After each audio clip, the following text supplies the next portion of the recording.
saya Ocha Alim, redaktur foto dan video harian Tribun Timur.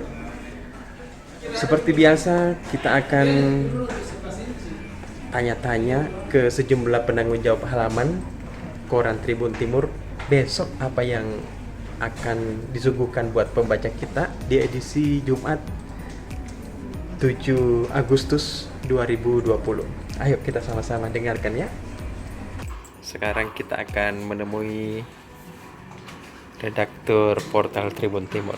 Halo Kakak Irex. Halo, assalamualaikum. Apa yang besok viral ini? Sebenarnya ini bukan berita viral, cuma berita menarik untuk dibahas. Baru-baru ini Kementerian Agama mengeluarkan surat edaran. Ini sebenarnya tantangan buat para milenial yang jago hafal Al-Quran. Kemenak menantang mereka untuk menjadi imam masjid di luar negeri. Nah, ini hebat sekali. Ini saya pikir menarik sekali karena para imam ini bisa berkarir luar negeri di negara-negara Muslim, tentunya dengan value, dengan gaji yang besar. Adapun syaratnya ya yang paling utama tentunya dia harus hafal 30 juz. Kemudian yang kedua fasih berbahasa Arab. Yang ketiga dia bisa berkhutbah dan tidak terafiliasi dengan organisasi-organisasi terlarang. Nah, ini Sulsel adalah salah satu daerah yang ditawari oleh Kementerian Agama. Apakah Anda tertarik untuk menerima tantangan ini? Nah, silakan mendaftar di Kementerian Agama. Beritanya ada di tribuntimur.com. Terima kasih. Halo Tribuners, saya editor Rex Kota. Besok kami mau membahas beberapa hal.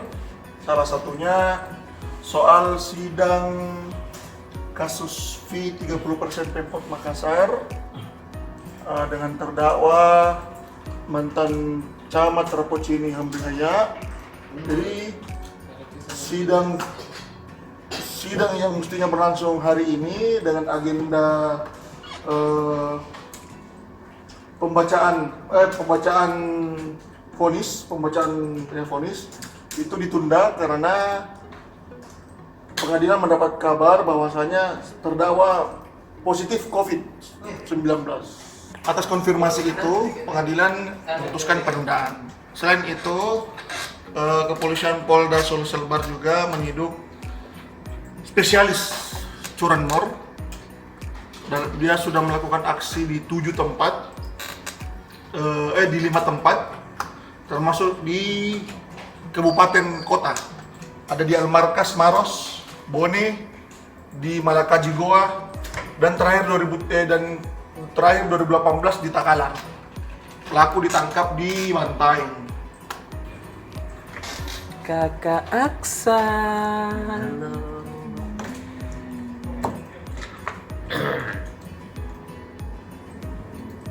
Halo pembaca. Khusus di halaman 2 Tribun Politik besok terkait lagi proses pencocokan dan penelitian data pemilih pada Pilwali Makassar 2020. Ini kan sisa beberapa hari lagi berakhir.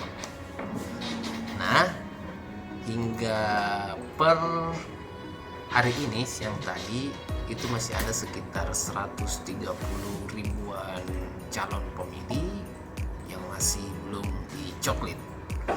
Salah satu kendalanya masih banyak warga calon pemilih yang was-was itu kasih lihat KTP-nya ke petugas. Mungkin dikira kasihan tukang tagih ke apa, jadi ada pemilih yang takut menunjukkan KTP-nya dan juga malah takut ketemu petugas PPDP.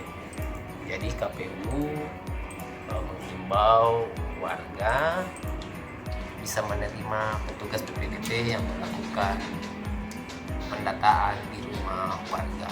Hanya sampai teras rumah aja beda Pak. Jadi PPDP diusahakan tidak masuk rumah. Bisa juga di luar pagar asal ditunjukkan KTP-nya sama kartu keluarganya. Terus terkait masih soal update Pilwali Makassar, rencana deklarasi calon. Ada salah satu calon yang rencananya bakal deklarasi bulan ini. Jelang pendaftaran September mendatang. Nah, siapa saja, gimana selengkapnya, baca dong besok ya. Jangan lupa subscribe YouTube Tribun Timur. Tas Kambi. Ketemu lagi. Besok apa yang hangat-hangat untuk dibaca oleh para pembaca kita? Jadi besok ini pembaca akan mendapatkan berita optimisme dan berita mendebarkan. Apa itu optimisme dan mendemarkan? Optimisme ini karena kita menyebutkan perkembangan pertemuan perekonomian Sulawesi Selatan. Ya memang sesuai dengan hasil pantauan BPS Biro Pusat Statistik Sulsel bahwa perekonomian kita di Sulsel ini minus 3,87 persen dibanding kuartal sebelumnya. Tapi ini bisa terselamatkan kalau ada kebijakan tepat dari pemerintah yang bersifat cepat dan tepat.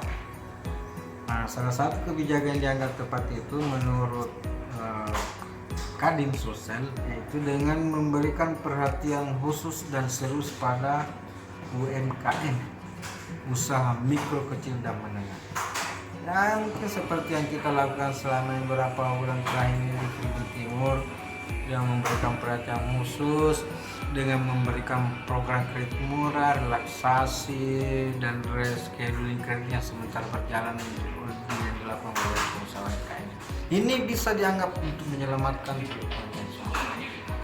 Tapi sayangnya karena ekonom Sulsel sendiri Pak Aim Salatu, Majlis Salatu menilai bahwa jangankan untuk memberikan perhatian pada UMKM, pengelolaan pemerintahan saja saat ini pemerintah sangat kesulitan sekali karena itu tadi ada pandemi corona yang harus diurus oleh pemerintah. Jadi menurut ulasan pengamat ekonomi kita bahwa pemerintah saat ini untuk penyelenggaraan roda pemerintah saya sudah sangat banyak kendalanya dan sangat kerepotan, apalagi harus memberikan lagi perhatian kepada sektor lain. Jadi intinya pemerintah dianggap untuk ya fokuslah saja urus penyelenggaraan pemerintahan supaya masyarakat secara umum bisa terselenggara. Itu kira-kira itu. Dan apa solusi yang akan disampaikan oleh ekonomi kita ini? Ada sebenarnya solusi lain yang lebih tepat menurut ekonomi kita itu yang bisa menyelamatkan perekonomian Sulsel ke depan. Saya kira lebih baik kita baca saja di sejarah.